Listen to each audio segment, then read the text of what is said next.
हरि महाराज की जय। सत्य सनातन धर्म की जय।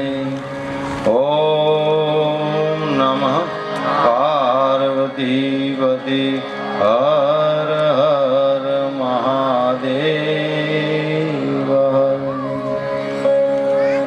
આજે રોજ જે આપણા શાસ્ત્રી નિકુંજ ભારતી બાપુ સારી રીતે આપણને એક શિવ મહાપુરાણનું રસપાન કરાવે છે। કારણ કે અહીંયા જે એના વખાણ કરવા એ મારે માટે તો બરાબર ન કહેવાય, કારણ કે તમારું ગામ છે ને એમની જન્મભૂમિ છે, એટલે આપ બધા એનાથી બહુ નજીક એના પરિચયમાં હો। પણ ખરેખર આવા ગામની અંદર રહી અને આ સ્ટેજ ઉપર બેસવું એટલે બહુ મોટી વાત કહેવાય।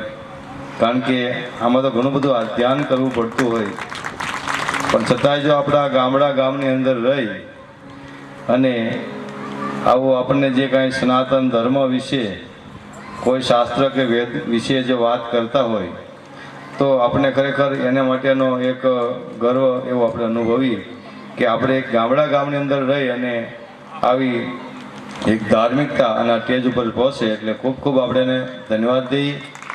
અને ગામની અંદર આ કથા ખરેખર તો ટૂંક સમયની અંદર કે કાંઈ આયોજન જ નહીં અને કથા થઈ, કારણ કે મને તો આ વાતની કોઈ ખબર હતી નહીં।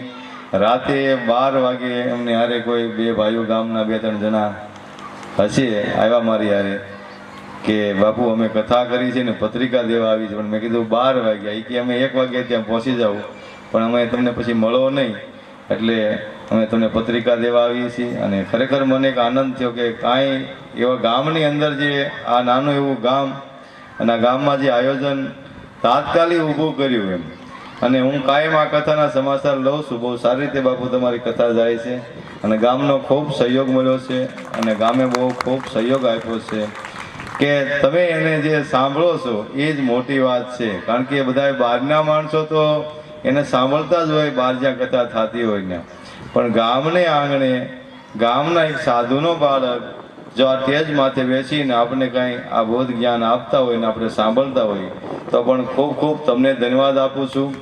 કારણ કે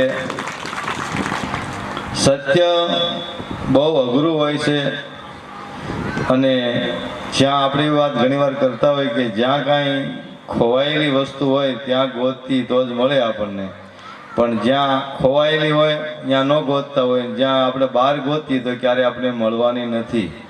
પણ આ વસ્તુ એવી છે કે ખરેખર તમારી બધાની એકતા, તમારું બધા આખા ગામનું સંગઠન, એક ભાવ જોઈ અને બહુ ખુશી થવા જેવું છે। એટલે મહાદેવની કૃપા તમારી પર કાયમ રહે। આવા ધાર્મિક કાર્ય આવા બધા એક રૂપ થઈ એક ભાવથી જો તમે કરી શકતા હોય તો ખૂબ ખૂબ તમારી પર ભગવાનની દયા કહેવાય અને તમારા ગુરુ લોકોના આશીર્વાદ કહેવાય કે આવા નવા કાર્ય કરજો। વિશેષ કથાની અંદર ટાઈમ ન લેતા મારી વાણીને અહીંયા વિરામ આપું છું। ઓમ નમો નારાયણ, જય ગિરનારી।